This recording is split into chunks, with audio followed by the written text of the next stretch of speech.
আজকে flexible budget অধ্যায়টা শুরু করছি। ওকে, তাহলে এই ফ্লেক্সিবল বাজেট বা বাংলা অর্থ হচ্ছে যে নমনীয় বাজেট। এই অধ্যায়টি করার জন্য মূলত আমাদেরকে এই কি করতে হবে? এই অধ্যায়টা করার জন্য আমাদেরকে তিনটা খরচের সাথে যুক্ত তিনটা খরচ সম্পর্কে জানতে হবে। এই অধ্যায়টার জন্য আমাদের কয়টা খরচ? তিনটা খরচ। এই অধ্যায়টা জানার জন্য তিন ধরনের খরচের সাথে আমাদের পরিচয় হতে হবে। কয় ধরনের খরচ? তিন ধরনের। এক, দুই, তিন। তিন ধরনের খরচের সাথে পরিচয় হতে হবে এই অধ্যায়টি জানার জন্য। আর এই তিন ধরনের খরচ আমি ধারাবাহিকভাবে সুন্দরভাবে আলোচনা করবো, আশা করি আপনারা বুঝে যাবেন। এক নম্বর খরচ হচ্ছে যে স্থায়ী খরচ, ইংরেজিতে বলা হচ্ছে কি ফিক্সড এক্সপেন্স। এক নম্বর খরচ, আমি এগুলো ডিটেলস আলোচনা করব। এক, স্থায়ী খরচ, এটা এটা সম্পর্কে জানতে হবে, বুঝতে হবে। দুই, পরিবর্তনশীল খরচ বা ভেরিয়েবল এক্সপেন্স, পরিবর্তনশীল খরচ বা ভেরিয়েবল এক্সপেন্স দুই। তিন হচ্ছে আধা পরিবর্তনশীল বা আধা স্থায়ী খরচ বা উপপরিবর্তনশীল ব্যয় বা মিশ্র ব্যয়। বাংলাতে এটা অনেক রকম বলে, আধা পরিবর্তনশীল বলে, আধা স্থায়ী খরচ বলে, উপপরিবর্তনশীল ব্যয় বলে, মিশ্র ব্যয় বলে। আর ইংরেজিতে হচ্ছে semi variable expense or mixed cost, semi variable expense অথবা মিক্সড কস্ট। এই তিন ধরনের খরচ, এই তিন ধরনের খরচের সাথে আমাদের পরিচয় হতে হবে। এই তিন ধরনের খরচ নিয়ে এই অধ্যায়টি পুরাপুরি এই অধ্যায়। এই তিন ধরনের খরচকে যারা যেভাবে বুঝতে পারবে, আমার কথাগুলো যদি বুঝতে পারে, তাহলে অবশ্যই অবশ্যই অবশ্যই আপনাদের অঙ্কটা পানির মতো সোজা লাগবে। পানির মতো সোজা, আমি বললাম কিসের মতো সোজা লাগবে? পানির মতো সোজা লাগবে। তাহলে আমি একটা একটা করে আলোচনা করতেছি। প্রথম আসে স্থায়ী খরচ। আজকে আমি এই অধ্যায়টার নিয়মাবলী নিয়ে আলোচনা করতেছি। কি নিয়ে? নিয়মাবলী নিয়ে। এক, স্থায়ী খরচ। স্থায়ী খরচ কি? যে সকল খরচ উৎপাদনের এককের সাথে, উৎপাদন এককের পরিবর্তনের সাথে বৃদ্ধি পায় না অথবা বাড়ে বা কমে না, তাকে স্থায়ী খরচ বলে। কি বলা হচ্ছে? যে সকল খরচ উৎপাদন এককের পরিবর্তনের সাথে বৃদ্ধি পায় না, উৎপাদন এককের পরিবর্তন, যে সকল খরচ উৎপাদনের একক, উৎপাদন একক মিনস আমি 10,000টা কলম তৈরি করব, 10,000টা কলমের জন্য একরকম খরচ হবে। 15,000 কলম তৈরি করব, 15,000 জন্য একরকম খরচ হবে। 30,000 তৈরি করব, 30,000-এর জন্য একরকম খরচ হবে। তাহলে উৎপাদন 10 হোক, 15 হোক, 20 হোক, 30,000 হোক, যাই হোক না কেন, কিন্তু কি হবে না? স্থায়ী খরচটা বাড়বে না। 10,000-এর জন্য একরকম খরচ, 15,000-এর জন্য একরকম খরচ, 20,000-এর জন্য একরকম খরচ, 30,000-এর জন্য একরকম খরচ। একক যদি বৃদ্ধি পায়, আবার যদি কমে যায়, 20,000, 15,000, 10,000, 5,000 যদি কমে যায়, তাহলে খরচ উৎপাদনের একক বাড়ুক বা কমুক, এটার কোনো ইফেক্ট হবে না। সেটাকে বলা হচ্ছে যে খরচ উৎপাদনের এককের পরিবর্তনের সাথে বৃদ্ধিও পায় না বা কমেও না, বাড়েও না। হ্যাঁ, বৃদ্ধি পায় না বা কমে না, বাড়ে না, সেটা হচ্ছে কি স্থায়ী খরচ। উৎপাদন একক যতটুকু থাক না কেন, ওই খরচ যতটুকু উৎপাদন যদি জিরো পরিমাণ হয়, খরচ সেম। উৎপাদন যদি 10,000 হয়, খরচ সেম। একেবারে বসে থাকলেও খরচ সেম। এই ধরনের খরচগুলো হচ্ছে স্থায়ী খরচ বা ফিক্সড এক্সপেন্স। আর এই ধরনের ব্যয় একটি নির্দিষ্ট সীমারেখা পর্যন্ত অপরিবর্তিত থাকে। একটি প্রশ্নে কোনো নতুন কোনো কিছু না থাকলে বুঝতে হবে এই ধরনের ব্যয় একটি নির্দিষ্ট সীমারেখা পর্যন্ত অপরিবর্তিত থাকে। যেমন বাড়ি ভাড়া, প্রশাসনিক খরচ। বাড়ি ভাড়া কি? বাড়ি ভাড়া প্রতি মাসেই একই থাকে। মনে হয় 5 বছরের জন্য বাড়ি ভাড়া নিলাম, তাহলে 5 বছর পর্যন্ত এই বাড়ি ভাড়া একই রকম থাকবে, কোনো পরিবর্তন হবে না। প্রতি মাসে সেম সেম ভাড়া দিতে হবে এবং এই ভাড়াটা হচ্ছে যে অপরিবর্তনীয় 5 বছর পর্যন্ত। তবে চুক্তিতে যদি 5 বছরের পরে বাড়ার কথা থাকে, তখন সেই খরচটা বাড়তে পারে, না হলে বাড়বে না। বাড়ি ভাড়া, প্রশাসনিক খরচ, এই জাতীয় খরচগুলো হচ্ছে কি স্থায়ী খরচ। তাহলে স্থায়ী খরচ আমরা কিভাবে বুঝতে পারলাম? স্থায়ী খরচ যে সকল খরচ উৎপাদন, আমার সাথে আপনারা এগুলো কথা বলে বলে মুখস্থ করে ফেলতে হবে কিন্তু, হ্যাঁ, যে সকল খরচ উৎপাদনের এককের সাথে বৃদ্ধি পায় না বা বাড়েও না, কমেও না, সেটা হচ্ছে কি স্থায়ী খরচ। এই ধরনের খরচ একটি নির্দিষ্ট সীমারেখা পর্যন্ত অপরিবর্তিত। আর এটা একটি নির্দিষ্ট সীমারেখা অপরিবর্তিত মিনস, আমি বাড়ি ভাড়ার উদাহরণ দিব, মানে 5 বছরের জন্য আমি বাড়ি ভাড়া নিলাম, মালিকের সাথে কন্ট্রাক্ট হলো 5 বছর পর্যন্ত। এই বাড়ি ভাড়া বাড়ানো যাবে না বা কমানো যাবে না, সেম সেম ভাড়া দিতে হবে। কিন্তু 5 বছর পরে চুক্তিতে যদি উল্লেখ থাকে ভাড়া বাড়তে পারে বা কমতে পারে, তখন সেটা 5 বছর পরে বাড়বে। কিন্তু এর আগ পর্যন্ত কি থাকবে না, সেটা পরিবর্তন হবে। পরিবর্তন হয় না বিদায় এখানে লেখা আছে কি এই ধরনের ব্যয় একটি নির্দিষ্ট সীমারেখা পর্যন্ত অপরিবর্তিত থাকে, নির্দিষ্ট যতটুকু পর্যন্ত কন্ট্রাক্ট থাকে, চুক্তি থাকে, যত বছর পর্যন্ত তত বছর পর্যন্ত এটা কি হবে না, বাড়বো না, কমবো না। এই জাতীয় খরচটাকে বলা হয় স্থায়ী খরচ। আর স্থায়ী খরচের এখানে দুটো উদাহরণ দিলাম, বাড়ি ভাড়া খরচ, প্রশাসনিক খরচ, বিক্রয় খরচ, হ্যাঁ, house rent, administrative expense, selling expense, এই আইটেম গুলো হচ্ছে যে কি স্থায়ী খরচ। এই গেল আমাদের স্থায়ী খরচ। আর স্থায়ী খরচ বের করার পরে এখানে এই কথাটা খুবই গুরুত্বপূর্ণ, এই লাইনটা খুবই গুরুত্বপূর্ণ, আমি যেটা সিলেক্ট করছি কি, স্থায়ী খরচ প্রশ্নে যত ইউনিটের তথ্য দেওয়া থাকে, স্থায়ী খরচ স্থায়ী খরচ প্রশ্নে যত ইউনিটের তথ্য দেওয়া থাকে তার সাথে গুণ করে বের করতে হবে। খুবই মনোযোগ দিয়ে এটা মনে রাখতে হবে। স্থায়ী খরচ সব সময় আমাদের প্রশ্ন থাকবে অঙ্কের মধ্যে যে প্রশ্ন থাকবে, 10,000 ইউনিটের তথ্য নিচে দেওয়া হলো, 5,000 ইউনিটের তথ্য নিচে দেওয়া হলো, 15,000 ইউনিটের তথ্য নিচে দেওয়া হলো, যত ইউনিটের তথ্য প্রশ্নে দেওয়া থাকে সেটার সাথে গুণ করে বের করতে হবে। মনে রাখতে হবে, প্রশ্নে যত ইউনিটের তথ্য দিয়ে প্রশ্নটা রেডি করা থাকে, 5,000 ইউনিট, 10,000 ইউনিট, 20,000 ইউনিটের তথ্য নিচে দেওয়া হলো, ওই তথ্যের সাথে গুণ করে স্থায়ী খরচ বের করতে হবে। মনে রাখতে হবে, খুবই একটা ইম্পর্টেন্ট কথা হচ্ছে যে এই স্থায়ী খরচ, এটা স্থায়ী খরচ বের করার সময় কিভাবে বের করতে হবে। স্থায়ী খরচ বের করার নিয়ম হচ্ছে, প্রশ্নে যত ইউনিটের তথ্য দেওয়া থাকবে, প্রশ্নে স্থায়ী খরচ এই প্রশ্নে যত ইউনিটের তথ্য দেওয়া থাকে তার সাথে গুণ করে বের করতে হয় স্থায়ী খরচ। আশা করি বোঝা গেল স্থায়ী খরচ। হ্যাঁ, তাহলে এই গেল স্থায়ী খরচ। এই কথাটা আমি আবারও বলছি, বারবার বলছি, কেন এই কথাটা অঙ্কের জন্য খুবই খুবই খুবই গুরুত্বপূর্ণ।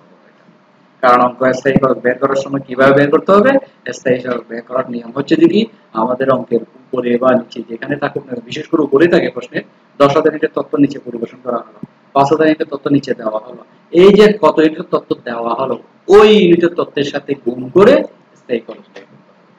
আশা করি এই স্থায়ী খরচ কি, উদাহরণ এবং কিভাবে বের করতে হবে এটা আমরা জানলাম। স্থায়ী খরচ কি, স্থায়ী খরচের উদাহরণ আর কিভাবে বের করতে হবে, তিনটা বিষয় স্থায়ী খরচ থেকে আমরা জানলাম। দেন পরিবর্তনশীল খরচ। পরিবর্তনশীল কথার মধ্যে অর্থ নিহিত আছে পরিবর্তন, ওইটার কথার মধ্যে কিন্তু অর্থ আছে স্থায়ী। স্থায়ী মানে নড়াচড়া করবে না, ঠিকই থাকবে, বাড়বো না, কমবে না। পরিবর্তনের মধ্যে এই কথার সাথে মিল আছে, এটা পরিবর্তন হবে, এটা এক এক সময় এক এক রকম হবে। পরিবর্তনশীল খরচ এটার সংজ্ঞায় দেওয়া আছে, যে সকল খরচ উৎপাদিত এককের পরিবর্তনের সাথে বাড়ে বা কমে অথবা ওঠানামা করে তাকে পরিবর্তনশীল খরচ বলে। তাহলে পরিবর্তনশীল খরচ সংজ্ঞায় বলতেছে, এটা আমার ভাষায় লিখছি এটা ইজির জন্য, যে সকল খরচ উৎপাদন এককের পরিবর্তনের সাথে বাড়ে বা কমে। উৎপাদনের একক যদি বাড়ে, 10,000 একক তথ্য প্রশ্ন দেওয়া আছে, বলা হচ্ছে 15,000 তথ্য বের করো, প্রশ্ন দিল 10,000, আমাকে বের করতে বলা হচ্ছে 15,000, তাহলে 10-এর জায়গায় 15 হয়ে গেল, তাহলে একক বেড়ে গেল, একক বেড়ে গেল, এটা হচ্ছে পরিবর্তন বাড়তেছে। বা যদি এরকম দেওয়া থাকে, 10,000 ইন্টের তথ্য প্রশ্নে দেওয়া হলো 10,000, বের করতে বলা হলো 5,000 ইন্টের তথ্য, 5,000 ইন্টের তথ্য বের করলে, তাহলে আমাদের তথ্য বের করতে বলা হচ্ছে 5,000, 10,000 টাকা 5,000 হয়ে গেল, তাহলে 5,000 ইন্টের কমে গেল। তাহলে উৎপাদনের একক যদি বাড়ে বা কমে, অথবা এটাকে অন্যভাবে বলে উঠানামা করে, বাড়তেও পারে কমতেও পারে, তাকে পরিবর্তনশীল খরচ বলে। বোঝা গেল? তাহলে পরিবর্তনশীল খরচ আরো ইজি, যে খরচ উৎপাদিত এককের সাথে বাড়ে কমে বা ওঠানামা করে তাকে পরিবর্তনশীল খরচ বলে। নিজে নিজে বুঝে নিতে হবে, যে খরচ উৎপাদনের এককের সাথে বা উৎপাদিত এককের সাথে ওঠানামা করে বা বাড়ে কমে তাকে পরিবর্তনশীল খরচ বলে। পরিবর্তনশীল খরচ এককের পরিমাণ বৃদ্ধি পেলে খরচ বৃদ্ধি পায়, এটা পরিবর্তনশীল খরচ। আমি কথার মধ্যে এটার কথা চলে আসছে, আর একটু বাড়াই নেওয়া এই কথাকে। পরিবর্তনশীল খরচ একের পরিমাণ বৃদ্ধি পেলে খরচ বৃদ্ধি পায়।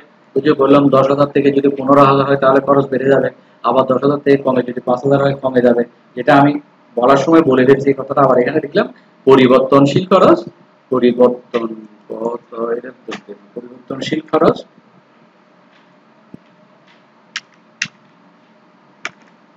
একটু বানানগুলো হয়েছে, আমি এটা একটু কারেকশন করতেছি।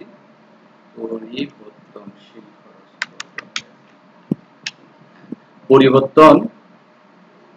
পরিবর্তনশীল খরচ এক পরিবর্তনশীল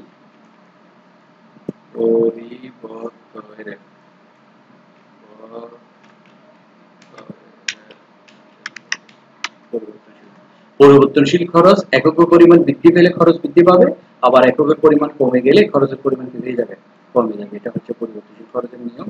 যেটা আমি পূর্বেই বলে গেছি, এখানে বলে গেছি। এইটার উদাহরণ দেওয়া আছে কি প্রত্যক্ষ কাঁচামাল, প্রত্যক্ষ শ্রম, প্রত্যক্ষ খরচ ইত্যাদি। প্রত্যক্ষ কাঁচামাল direct direct material, direct labour, direct expense. এই উদাহরণগুলা বা এই অঙ্কের অঙ্কগুলা আমরা ডিগ্রিতে যদি বা বিবিএ পাস কোর্সে বা বিবিএ অনার্সে বা এমবিএ এই কস্টশিট একটা অধ্যায় দেওয়া আছে, ব্যয় উৎপাদন ব্যয়, ওখানে আইটেমগুলো দেওয়া আছে। প্রাইম কস্ট মুখ্য ব্যয়ের আইটেম, যে আইটেমগুলো ছিল প্রত্যক্ষ কাঁচামাল, হ্যাঁ, direct material, direct labour, direct expense, chargeable expense, factory expense, এই জাতীয় খরচগুলো হচ্ছে যে কি পরিবর্তনশীল খরচ। এগুলা যত বেশি মাল একক যত উৎপাদন বেশি করতে হবে, উৎপাদন যদি বেশি করতে হয়, আমি কলম তৈরি করবো, আমাকে 5,000 কলম তৈরি করতে হবে, 5,000 কলমের জন্য কাঁচামাল লাগবে। আবার আমি যদি 10,000 কলম তৈরি করি তাহলে কাঁচামালের পরিমাণ আরো বেশি লাগবে, যদি 20,000টা কলম তৈরি করি আরো লাগবে, আবার কমে যদি 3,000 নিয়ে আসি কাঁচামালের পরিমাণ কমে যাবে। একইভাবে শ্রমের পরিমাণে একই অনুপাতে বৃদ্ধি পাবে, প্রত্যক্ষ খরচের অনুপাতও বৃদ্ধি পাবে। তাহলে পরিবর্তনশীল খরচের সংজ্ঞা বুঝতে কি, যেই সকল খরচ উৎপাদিত এককের সাথে ওঠানামা করে বা বাড়ে কমে তাকে কি বলা হবে, পরিবর্তনশীল খরচ। আশা করি বোঝা গেল। আর পরিবর্তনশীল খরচের উদাহরণ direct material, direct labour, direct expense, factory expense, এই জাতীয় আইটেমগুলো হচ্ছে যে কি পরিবর্তনশীল খরচের উদাহরণ। আর এগুলা যদি আমরা কস্ট অধ্যায়ের সাথে তুলনা করি, র মেটেরিয়াল থেকে শুরু করে প্রাইম কস্ট পর্যন্ত যে আইটেমগুলো থাকে সেই আইটেমগুলাই হচ্ছে যে কি পরিবর্তনশীল খরচ। বুঝা গেল? আচ্ছা, পরিবর্তনশীল খরচের অঙ্কে কিভাবে প্রয়োগ হবে? পরিবর্তনশীল খরচ অঙ্কে যত ইউনিটের তথ্য বের করতে বলা হবে তার সাথে গুণ করে বের করতে। এই যে খুব সুন্দর করে লিখেছেন, পরিবর্তনশীল খরচটা অঙ্কে যত ইউনিটের তথ্য বের করতে বলা হবে তার সাথে গুণ করে বের করতে হবে। এর অর্থ আমাকে প্রশ্ন, আমি শুরুতে স্থায়ী খরচ 10,000 ইউনিটের তথ্য দেওয়া হলো, তারপর নিচে কিছু তথ্য দিল, তথ্য দিয়ে তো করণীয় তোমাকে করতে হবে রিকোয়ারমেন্ট কি 15,000 ইউনিটের তথ্য বের করো, 5,000 ইউনিটের তথ্য বের করো। 5,000 ইউনিটের কত হবে, 15,000 ইউনিটের জন্য কত হবে। তাহলে আমাদের প্রশ্ন দেওয়া ছিল 10,000 ইউনিট, বের করতে বলা হচ্ছে 15,000, বের করতে বলা হচ্ছে 5। 15,000 হচ্ছে 10,000 থেকে বেশি, 5,000 হচ্ছে 10,000 থেকে কম। তাহলে প্রশ্নে যত ইউনিটের তথ্য দেওয়া থাকবে ওই তথ্যর সাথে গুণ করে পরিবর্তনশীল খরচ বের করতে হবে। তাহলে পরিবর্তনশীল খরচ কিভাবে বের করতে হবে? প্রশ্নে যত ইউনিট তথ্য বের করতে দেওয়া হবে ওটার সাথে গুণ করতে হবে। আর স্থায়ী খরচ কিভাবে বের হবে? দুটো কিন্তু দুই রকম। প্রশ্নে যত ইউনিট তথ্য দেওয়া থাকে প্রশ্নে যত ইউনিট তথ্য দেওয়া থাকে তার সাথে গুণ করে বের করতে হবে, যেটা এটা। আর পরিবর্তনশীল খরচ যত ইউনিট তথ্য বের করতে বলা হবে তার সাথে গুণ করে বের করতে হবে।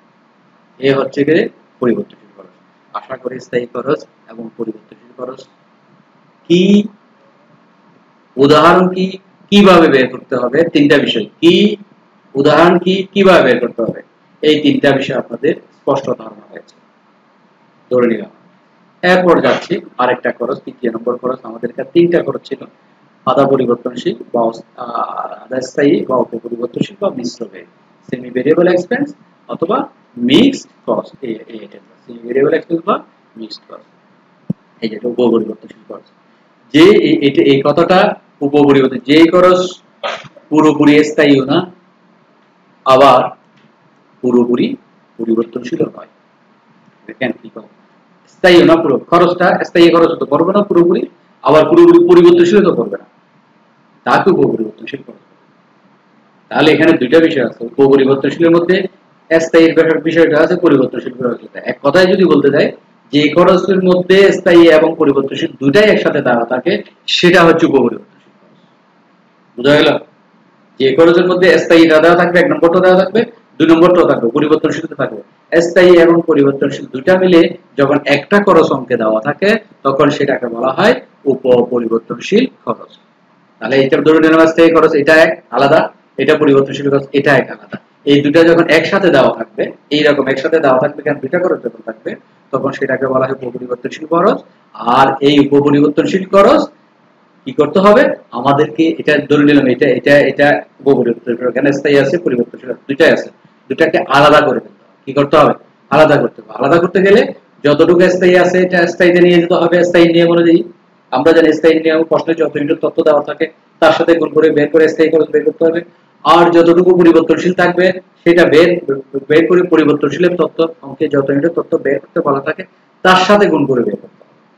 গুণ করে স্থায়ী অংশটা স্থায়ীতে ট্রান্সফার করতে হবে, পরিবর্তনশীল অংশটা পরিবর্তনশীল ট্রান্সফার করতে হবে। দুই জায়গায় দিয়ে দিতে হবে, অথবা উপপরিবর্তনশীল খরচ আলাদা করে লিখে স্থায়ী এবং নোট করে বাইরে নোট করে দেখাতে হবে। মানে দুই ভাবে কাজটা করা যায়। উপপরিবর্তনশীল খরচ অঙ্ক করার সময় বইয়ের মধ্যে আপনারা দেখবেন দুইভাবে দেখবেন, এবং যে কোনো এক রকম করলে হয়। উপপরিবর্তনশীল দুইটা তো মিলে একটা খরচ থাকে, এটাকে যখন সেপারেট করবো আলাদা আলাদা দুইটা খরচে নিয়ে আসবো, স্থায়ীটা স্থায়ীতে দেখাতে হবে, এক পরিবর্তনশীলটা পরিবর্তনশীল দেখাতে হবে, দুই চলে গেলে এটা একটা নিয়ম। আর দ্বিতীয় নম্বর নিয়ম হচ্ছে যে কি, উপপরিবর্তন স্থায়ী খরচ আলাদা প্রশ্নে যেটা এটা থাকলো, পরিবর্তনশীল এটা আলাদা থাকলো, আর উপপরিবর্তনশীল আরেকটা হেডিং দিয়ে ওখানে স্থায়ীটা এবং পরিবর্তনশীল আলাদা একটা বাইরে নোটে বের করে দুইটা যোগ করে উপপরিবর্তনশীলের নিচে হেডিং নিচে বসে দিতে হবে। এই দুই রকম নিয়ম থেকে যে কোনো একটা নিয়ম করলে হয়ে যায়। তাহলে উপপরিবর্তনশীল আমরা বুঝলাম, এই উপপরিবর্তনশীল খরচের স্থায়ী পরিবর্তনশীল খরচ দুটাই অন্তর্ভুক্ত থাকে, যেগুলো আমি কথার মধ্যে বলে দিচ্ছি। আর এখানে বাকি কথাটা বলছি কি, উপপরিবর্তনশীল খরচ থেকে স্থায়ী এবং পরিবর্তনশীল খরচ আলাদা করে ফেলতে হবে। এখন যেটা আমি উদাহরণ দিয়ে বুঝিয়ে দিলাম, এটা উপপরিবর্তনশীল আলাদা করতে হবে। আলাদা করার পর স্থায়ী খরচ স্থায়ী নিয়ম অনুযায়ী বের করতে হবে, পরিবর্তনশীল খরচ পরিবর্তনশীল নিয়ম অনুযায়ী বের করতে হবে। স্থায়ী নিয়ম কি? স্থায়ী নিয়ম হচ্ছে এটা হচ্ছে স্থায়ী নিয়ম, এটা হ্যাঁ স্থায়ী খরচ প্রশ্নে যত ইউনিট তথ্য দেওয়া থাকবে, প্রশ্নে এইটা খুবই ইম্পর্টেন্ট, প্রশ্নে যত ইউনিট তথ্য দেওয়া থাকে তার সাথে গুণ করে বের করতে হবে স্থায়ী নিয়ম। আর পরিবর্তনশীল যত অঙ্কে যত ইউনিট তথ্য বের করতে বলা হবে তার সাথে গুণ করে বের করতে হবে। দুইটা দুই নিয়মে বের করে স্থায়ীটাকে স্থায়ী নিচে পাঠাতে হবে, পরিবর্তনশীলটা পরিবর্তনশীল নিচে পাঠিয়ে দিতে হবে, অথবা এটাও পরিবর্তনশীল রেখে বাইরে নোট করে যোগফল টাকা এই হচ্ছে এই অঙ্কের তিনটাই খরচ। যে এই তিনটা খরচ সম্পর্কে ধারণা থাকবে এবং এই তিনটা খরচকে পৃথক করতে পারবে, তাহলে তার জন্য অঙ্কটা একেবারে পানির মতো সোজা। আমার মনে হয় মতো এই অধ্যায়ের মতো সোজা অধ্যায় মানে বইয়ে নেয়া আপনাদের এই ধারণা আসবে যখন আমার কথাটা বুঝতে পারবেন, দেখবেন যে এই অধ্যায়ের মতো সোজা কোনো অধ্যায় বইয়ে নেই। তাহলে এই গেল আমাদের ফ্লেক্সিবল বাজেট অধ্যায়ের অঙ্ক করার জন্য তিনটা গুরুত্বপূর্ণ খরচ। আমি সব কথা আলোচনা করতেছি না, আমি অঙ্কের জন্য যেটা গুরুত্বপূর্ণ, আপনারা ফ্লেক্সিবল বাজেট কি, কোথায় প্রয়োগ করা হয়, কি করা হয়, বৈশিষ্ট্য, এগুলো সব আপনারা নিজের বইতে পড়ে নেবেন। আমি জাস্ট অঙ্ক কিভাবে করতে হয়, অঙ্কের জন্য যে যে আইটেমগুলো থাকবে এগুলো নিয়ে আলোচনা করে যাচ্ছি। আশা করি আমার কথা বোঝা গেল। তাহলে ফ্লেক্সিবল বাজেটের তিন ধরনের খরচ আমি আরেকবার সারসংক্ষেপ করে দিচ্ছি। তিন ধরনের খরচ আছে ফ্লেক্সিবল বাজেট। কয় ধরনের খরচ আছে? তিন ধরনের। এক হচ্ছে স্থায়ী খরচ, দুই হচ্ছে পরিবর্তনশীল খরচ, তিন হচ্ছে উপপরিবর্তনশীল খরচ। স্থায়ী খরচ বা ফিক্সড এক্সপেন্স কি? যে খরচ উৎপাদনের এককের সাথে বা উৎপাদিত এককের সাথে ওঠানামা করে না, ওঠানামা করে না, তাকে স্থায়ী খরচ বলে।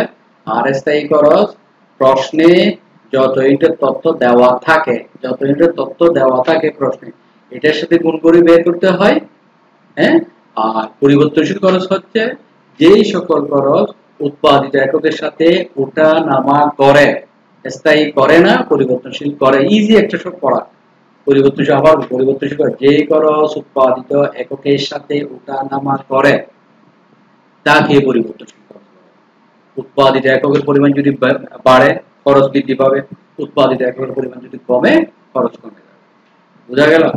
আর আধা পরিবর্তনশীল বা স্থায়ী বা উপপরিবর্তনশীল ব্যয় হচ্ছে কি, এই খরচ হচ্ছে স্থায়ী এবং পরিবর্তন, স্থায়ী এবং পরিবর্তন দুইটা খরচ একসাথে প্রশ্ন দেওয়া থাকে, দুইটা খরচকে আলাদা করে ফেলতে হবে, আলাদা করে স্থায়ী নিয়মের স্থায়ী দিতে হবে, পরিবর্তনশীল নিয়ম পরিবর্তনশীল করতে হবে। আর এটার জন্য ভিন্ন ভিন্ন নিয়মের অঙ্ক আছে, উপপরিবর্তনশীল ব্যয় আমরা ধাপে ধাপে এগুলো শিখে যাবো আশা করি। হ্যাঁ, তাহলে গেল স্থায়ী খরচ, পরিবর্তনশীল খরচ, উপপরিবর্তনশীল খরচ। এটা নিয়ে আমরা কাকে বলে জানলাম, উদাহরণ শিখলাম, পাশাপাশি এটা কিভাবে বের করতে হবে এই বিষয়গুলো জানলাম। এখন আমি এই অঙ্কের ফরম্যাট নিয়ে আলোচনা করব। এই অঙ্কে মানে কিরকম ফরম্যাট হবে, মানে চার্টটা কিরকম হবে এটা নিয়ে আলোচনা করব। এটা নিয়ে আলোচনা করার জন্য আমি আরেকটা পেজে চলে যাচ্ছি। এই যে পেজটা, এটা না, আর এই আপনারা বাড়তি কিছু যদি আরো কিছু জানতে চান এই পেজগুলো থেকে, এই যে আমি আমি এখানে পেজটা দিছি, আমি কমার্স পাবলিকেশনের বই থেকে এগুলো সংগ্রহ করছি। এটা অনেক পুরানো বই, তবে এখন যারা অনার্স বা এমবিএ আছে সবগুলো ইংরেজিতে লেখা আছে। ইংরেজির জন্য ইংরেজি থেকে আবার বাংলা করা একটু ঝামেলা সময়ের ব্যাপার। আমি এখানে এটা বাংলা সংগ্রহ করে দিয়েছি, আপনারা পড়ে নেবেন। আমি যে আলোচনা করছি স্থায়ী ব্যয়, পরিবর্তনশীল ব্যয়, পরিবর্তনশীল ব্যয়, এগুলা সম্পর্কে এখানেও আছে, আপনারা এখান থেকে পড়ে নিতে পারবেন। হ্যাঁ, এখান থেকে আস্তে আস্তে পড়বেন, দেখবেন, বুঝবেন। এই যে স্থায়ী ব্যয় সম্পর্কে আবার এটা চার্টের মাধ্যমে দেখালো। পরিবর্তনশীল ব্যয়, এই যে পরিবর্তনশীল ব্যয়টা এটাও দেখালো। এই যে দেখা যাচ্ছে সেম লেভেল, এটা ইয়াতে ওয়েক্স অক্ষ আর এদিকে ওয়াই অক্ষ, কস্ট ফিক্সড কস্ট এটা কিন্তু সেম সেম। আর পরিবর্তনশীল এই যে ভেরিয়েবল কস্টের হ্যাঁ, পরিবর্তনশীল। তাহলে এটা গেল কি স্থায়ী এবং পরিবর্তনশীল ব্যয় দুইটা সম্পর্কে এখানে আছে, আপনারা এগুলো পড়ে নেবেন। আবার আমি যে পড়াটা দিছি এটা জানলেই হয়ে গেল, কিছু লাগতেছে না, তারপরে আমি দিলাম, এটা পড়ে নেবেন।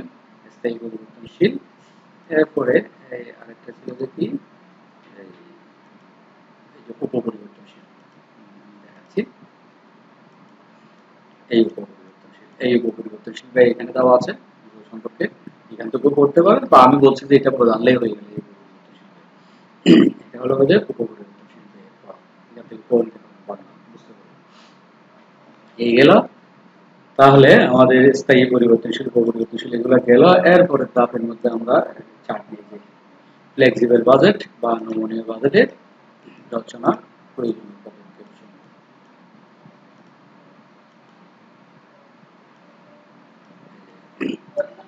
নমনীয় বাজেট প্রণয়ন, নমনীয় বাজেট কিভাবে প্রণয়ন করবে এখানে লেখাগুলো আছে, এগুলো আপনারা পড়ে নেবেন। আমি আর ইজিলি ভাবে এখান থেকে বুঝিয়ে দিচ্ছি, আপনারা পড়ার জন্য আমি এখানে এগুলো দিছি।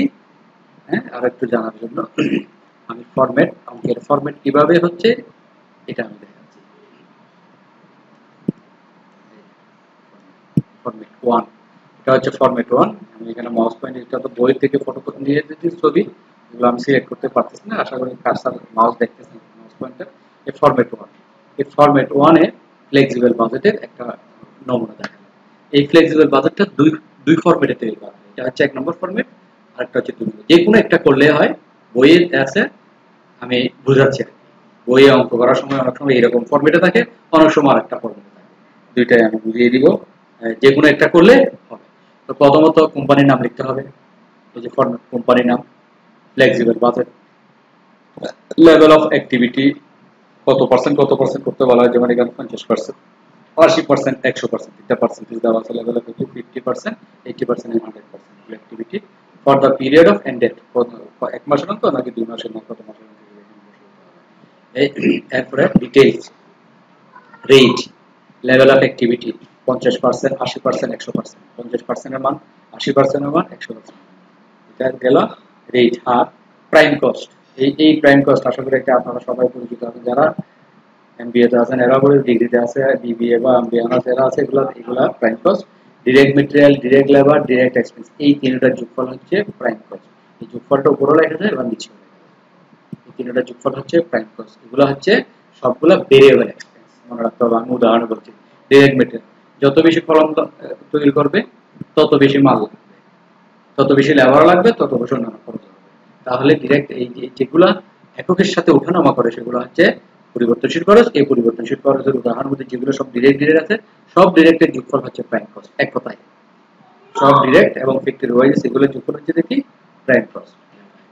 2 নম্বর ভেরিয়েবল কস্ট, এই যে ভেরিয়েবল কস্ট, ইনডাইরেক্ট মেটেরিয়াল এগুলো ডাইরেক্ট, ডিরেক্ট বা প্রত্যক্ষ, ইনডাইরেক্ট এগুলো হচ্ছে পরোক্ষ খরচ। এই প্রত্যক্ষ খরচের যোগফল হচ্ছে প্রাইম কস্ট, পরোক্ষ খরচের যোগফল হচ্ছে ভেরিয়েবল কস্ট। আর এই দুইটাই মিলে যখন একসাথে একটা খরচের নিয়ন্ত্রণ পরবর্তী ফর্মেটে দেখা যাবে, এই দুইটাই মিলে একটা খরচ হবে, সেই খরচের নাম দেওয়া হবে, হেডিং দেওয়া হবে শুধুমাত্র ভেরিয়েবল কস্ট। কিভাবে ফরম্যাট পরেরটা আসবে, তাহলে এখানে ভেরিয়েবল কস্ট বলে indirect material, indirect labour, indirect expense, repair and maintenance, other variable expense, এই সবগুলো আইটেমই কিন্তু ভেরিয়েবল, এগুলো হচ্ছে ভেরিয়েবল। আর প্রাইম কস্টের নিচে যা আছে এটা ভেরিয়েবল। তবে ডিরেক্ট গুলো নিয়ে প্রাইম কস্ট আর ইনডাইরেক্ট গুলো নিয়ে ভেরিয়েবল কস্ট। আর এই 1 এবং 2, 1 এবং 2 একসাথে যখন পরবর্তী ফরম্যাটে আমরা দেখব, একসাথে যখন একটা শিরোনামের অধীনে নিয়ে আসা হবে, উপরে শুধুমাত্র ভেরিয়েবল লাগবে, তখন এই দুইটা আইটেমের যোগফলটাই ভেরিয়েবলের মধ্যে চলে যাবে। আর যখন এই ফরম্যাটে করা হয়, ডিরেক্ট গুলো প্রাইমে যায়, বাকিগুলো ভেরিয়েবল হয়ে গেল। আর 3 নম্বর মার্জিনাল কস্ট বা প্রান্তিক ব্যয়। মার্জিনাল কস্ট হচ্ছে 1 এবং 2, প্রাইম কস্ট এবং ভেরিয়েবল কস্টের যোগফল হচ্ছে মার্জিনাল কস্ট। দুটা যোগ করলে মার্জিনাল কস্ট বের হয়ে যায়। Number 3, 4 sales revenue. এই যে সেলস মানে বিক্রয়, প্রতিষ্ঠান তো খরচ করবে বিক্রয়ের উদ্দেশ্যে, বিক্রয় করে লাভের উদ্দেশ্যে।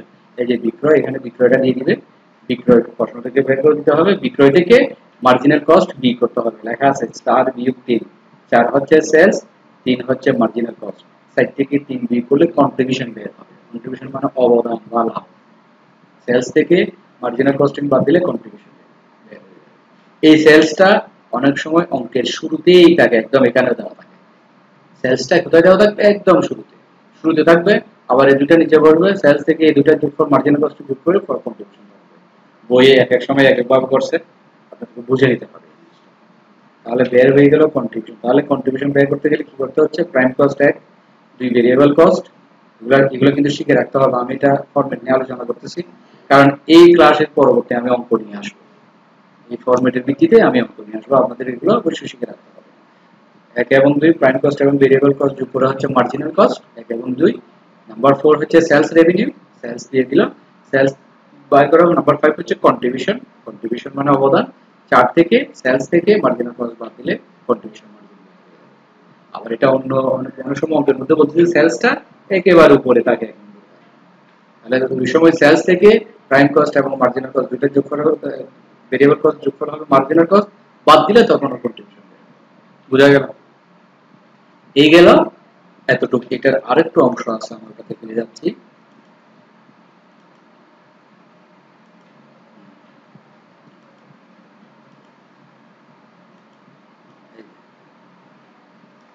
এর বাকি অংশ ফিক্সড কস্ট। ফিক্সড কস্ট আমরা তো আলোচনা ছিল যে ভেরিয়েবল কস্ট এবং ফিক্সড কস্ট, ফিক্সড কস্ট, এই ফিক্সড কস্ট, এই ফিক্সড কস্টের production cost, administrative cost, selling cost, house rent, এই জাতীয় আইটেমগুলো থাকবে ফিক্সড কস্ট। এখানে এটা কিন্তু একটাই চার্ট, ওই পেজ থেকে বাকি অংশ এখানে চলে আসছে, যে 6 নম্বর পয়েন্ট ফিক্সড কস্ট। ফিক্সড কস্টগুলো বসাই দিতে হবে, বসাই দিয়ে যোগ করে টোটাল ফিক্সড কস্ট আসবে, আর এরপর প্রফিট অথবা লস বের হবে। 6 নম্বর 5 নম্বর আইটেম থেকে, 5 নম্বর আইটেম ছিল কন্ট্রিবিউশন, কন্ট্রিবিউশন থেকে ফিক্সড কস্ট বাদ দিলে প্রফিট অথবা লস। এই হচ্ছে প্রফিট বের করতে হলে বা লস বের করতে হলে কি করতে হবে, আমাদের 5 নম্বরে ছিল কন্ট্রিবিউশন, 6 নম্বর আছে ফিক্সড কস্ট, কন্ট্রিবিউশন থেকে ফিক্সড কস্ট বাদ দিলে প্রফিট অথবা লস বের হয়ে যাবে। এই হচ্ছে যে প্রথম একটা ফরম্যাট। বোঝা গেল? আচ্ছা, তাহলে আমরা একটা ফরম্যাট সম্পর্কে মোটামুটি অবগত হলাম। এবার আসছে ফরম্যাট নাম্বার 2। এই যে ফরম্যাট নাম্বার 2, আমার মাউস পয়েন্টার অবশ্যই দেখতেছেন, ফরম্যাট নাম্বার 2 উপরে সবগুলো ঠিক আছে, ফরম্যাট এটা details, rate, level of activity তাও ঠিক আছে, 15, 80, 100% তাও ঠিক আছে। আমি আগেও আলোচনা করছিলাম এই যে ভেরিয়েবল কস্ট, এখানে শুধুমাত্র ফরম্যাট 2 তে এক নম্বর ভেরিয়েবল কস্ট সব আইটেম নিয়ে আসছে, দেখেন এই যে ডিরেক্ট ইনডাইরেক্ট সব, ওই যে ওই এক নম্বর ফরম্যাটে যা বলছিলাম সবগুলো এখানে নিয়ে আসছে, নিয়ে এসে বসা দিচ্ছে। এটা রেট বের করতে হবে, তারপর পার্সেন্টেজ অনুযায়ী এখানে বসাতে হবে। তাহলে ভেরিয়েবল হেডিং, 2 হেডিং হচ্ছে ফিক্সড কস্ট, ফিক্সড কস্টের আইটেমগুলো বসে দিলাম। তাহলে 3 নম্বর হচ্ছে মার্জিনাল কস্ট, এ এবং বি যোগ, এ হচ্ছে ভেরিয়েবল কস্ট, বি হচ্ছে ফিক্সড কস্ট, দুটো যোগ করে হচ্ছে মার্জিনাল কস্ট। এরপর মার্জিনাল কস্ট উপরে ডি হচ্ছে সেলস, এই যে সেলস বসে দিতে হবে, সেলস এর পরে ই হচ্ছে প্রফিট, সেলস থেকে মার্জিনাল কস্ট বা ডি থেকে সি বাদ দিলে প্রফিট অথবা লস। তাহলে এটা হচ্ছে সেকেন্ড ফরম্যাট। এটা ওটা থেকে ইজি, আপনারা ইচ্ছাগুলো এটাও ব্যবহার করতে পারেন, ইচ্ছাগুলো ওটাও ব্যবহার করতে পারেন, তবে দুটাই জানি রাখা ভালো। কারণ অঙ্ক করার সময় বইয়ের মধ্যে আপনারা যখন অঙ্কগুলো দেখবেন ওই নিয়মও করেছে, এই নিয়ম করলে না জানলে তখন বুঝতে পারবেন।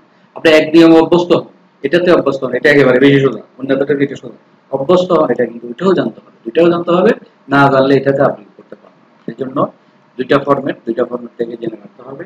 এখানে একটা বিষয় হচ্ছে যে অনেক সময় অঙ্কের মধ্যে যদি সেলস দেওয়া না থাকে তাহলে মার্জিনাল কস্টের মধ্যে অঙ্কটা শেষ হয়ে যাবে। সেলস কোয়েশ্চেনে নাই, সেলস না থাকলে প্রফিটও বের হবে না, তাহলে অঙ্কটা কোথায় শেষ হয়ে যাবে, মার্জিনাল কস্ট বা টোটাল কস্টের মধ্যে শেষ হয়ে যাবে। এটা হচ্ছে যে সেকেন্ড একটা ফর্মেট। তাহলে এই অঙ্কগুলো করার জন্য আমাদেরকে দুইটা ফরম্যাটে অবশ্যই যেতে হবে, আপনাদেরকে এই দুইটা ফরম্যাট জানতে হবে। আর এই দুইটা ফরম্যাট জানার পরে আমি অঙ্কের মধ্যে যাব। আশা করি আপনারা আমার কথা বুঝতেছেন। এই ক্লাসের পরে আমি পরবর্তী অঙ্ক নিয়ে আলোচনা করব, একটা অঙ্ক। আর আপনাদের কোনো প্রশ্ন থাকলে অবশ্যই আমাকে কমেন্ট করবেন আমার বক্সে, ডেসক্রিপশন বক্সে নিচে কমেন্ট বক্স থাকবে চ্যানেলে, ওখানে কমেন্ট করবেন। এই হচ্ছে আমার ফ্লেক্সিবল বাজেটের যা যা জানার বিষয় অঙ্ক করার জন্য সেটা আরেকবার শেষ পর্যায়ে আরেকবার বলতেছি, আশা করি আপনারা বুঝবেন। ফ্লেক্সিবল বাজেট করতে গেলে তিনটা খরচ আমাদের জানতে হবে: fixed expense, variable expense and semi variable expense. Fixed expense কাকে বলে? যেই খরচ উৎপাদনের এককের সাথে উঠা নামা করে না তাকে ফিক্সড এক্সপেন্স বলে। আর ভেরিয়েবল এক্সপেন্স হচ্ছে যে সকল খরচ উৎপাদনের এককের সাথে উঠা নামা করে তাকে ভেরিয়েবল এক্সপেন্স বলে। সেমি ভেরিয়েবল এক্সপেন্স হচ্ছে যে খরচের মধ্যে ফিক্সড খরচ এবং ভেরিয়েবল কস্ট, ফিক্সড কস্ট এবং ভেরিয়েবল কস্ট দুটাই খরচ অন্তর্ভুক্ত থাকে, তখন তাকে সেমি ভেরিয়েবল কস্ট অথবা সেমি ফিক্সড কস্ট অথবা মিক্সড কস্ট। তাহলে তিনটা কিভাবে বের করতে হবে? উদাহরণ। আচ্ছা, কিভাবে বের করতে হবে? কিভাবে বের করতে হয়? উদাহরণ আসলে উদাহরণ ভেরিয়েবল কস্টের উদাহরণ: direct material, direct labour, direct expense, indirect material, indirect labour, indirect expense, repair and maintenance, এই আইটেমগুলো। আর ফিক্সড এক্সপেন্সের উদাহরণের মধ্যে আছে কি? Administrative expense, selling expense, house rent, এই আইটেমগুলো। আর এই মিক্সড এক্সপেন্সের মধ্যে ভেরিয়েবল এবং ফিক্সড যা বলছি তাই। তাহলে একটা বিষয় এখানে লক্ষ্য করা যাচ্ছে যে চার্টের মধ্যে আমি এখন ভেরিয়েবলের কথা বলছি, ফিক্সডের কথা বলছি। এই যে direct material, direct labour, direct expense, indirect material, indirect labour, indirect expense, এগুলো হচ্ছে কিন্তু ভেরিয়েবল আইটেম। আর এটা repair and maintenance, administrative expense, selling expense, এগুলো হচ্ছে সেমি ভেরিয়েবল এক্সপেন্স। এই আইটেমগুলো সেমি ভেরিয়েবলও থাকে, এই আইটেমগুলো ফিক্সডও থাকে। মনে রাখতে হবে আইটেমগুলো সেমি ভেরিয়েবলও থাকে, আইটেমগুলো কোথাও থাকে? ফিক্সড থাকে। তাহলে ফিক্সডটা তো ফিক্সড চলে আসবেই। একই আইটেম কিন্তু দুই জায়গায়, যেমন এখানে অ্যাডমিনিস্ট্রেটিভ এক্সপেন্স আছে, এখানেও অ্যাডমিনিস্ট্রেটিভ, দেখেন এখানেও সেলিং এক্সপেন্স আছে, এখানেও সেলিং এক্সপেন্স আছে। তাহলে কয় জায়গায় আছে? দুই জায়গায় আছে। একই আইটেম যখন দুই দিকে যায় তখন সেটাই হচ্ছে সেমি ভেরিয়েবল এক্সপেন্স। আন্ডারস্ট্যান্ড? আশা করি আপনারা বুঝছেন। তাহলে এরপরে আমরা যা জানতে হবে ভেরিয়েবল গেল, সেমি ভেরিয়েবল গেল, ফিক্সড গেল। কিভাবে বের করতে হবে? ভেরিয়েবল কিভাবে বের করব? ভেরিয়েবল বের করার আগে ফিক্সড আসে। ফিক্সড কিভাবে বের করব? প্রশ্নে যত ইউনিটের তথ্য দেওয়া থাকে তার সাথে গুণ করে ফিক্সড এক্সপেন্স বের করব। যেমন নিম্নে 10,000 ইউনিটের তথ্য দেওয়া হয়, 10,000 ইউনিটের তথ্য নিম্নে দেওয়া হয়। এই যে 10,000 ইউনিটের তথ্য নিচে দেওয়া হলো, ওই যে কথা বললো, ওই 10,000 ইউনিটের সাথে গুণ করে ফিক্সড কস্টটা বের করতে হবে। বুঝা গেল? আর ভেরিয়েবল কস্ট কিভাবে বের করতে হবে? করণীয় তোমাকে করতে হবে। রিকোয়ারমেন্ট কি কি? তোমাকে 15,000 ইউনিটের তথ্য বের করো, 5,000 ইউনিটের তথ্য বের করো, 30,000 ইউনিটের তথ্য বের করো। যা বের করতে বলা হবে প্রশ্নে তার সাথে গুণ করে ভেরিয়েবল কস্ট। বুঝা গেল? আর সেমি ভেরিয়েবল তো দুটো একই, ভেরিয়েবল এবং ফিক্স। ভেরিয়েবলটা ভেরিয়েবল নিয়ে ফেলে দিতে হবে, ফিক্সডটা ফিক্সড নিয়ে ফেলে দিতে হবে। তাহলে আমরা আশা করি আমার কথাগুলো বোঝা গেল, আপনারা বুঝতে পারছেন। হ্যাঁ, এই হলো আমার আজকে ফ্লেক্সিবল বাজেটের প্রথম ক্লাস। আপনারা বুঝেছেন। নিজে নিজে দেখবেন, অন্যদের দেখবেন, অন্যদেরকে দেখার উৎসাহিত করবেন। অবশ্যই চ্যানেল, আমি বারবার বলতেছি চ্যানেল সাবস্ক্রাইব করতে হবে। কেন চ্যানেল সাবস্ক্রাইব না করলে আমার ক্লাসগুলো সবার কাছে পৌঁছবে না। আমি চাচ্ছি, চেষ্টা করতেছি আমার ক্লাস সারা দেশ ব্যাপী ছড়িয়ে দিতে। ইনশাআল্লাহ আপনাদের যদি সহযোগিতা থাকে আমি পারবো।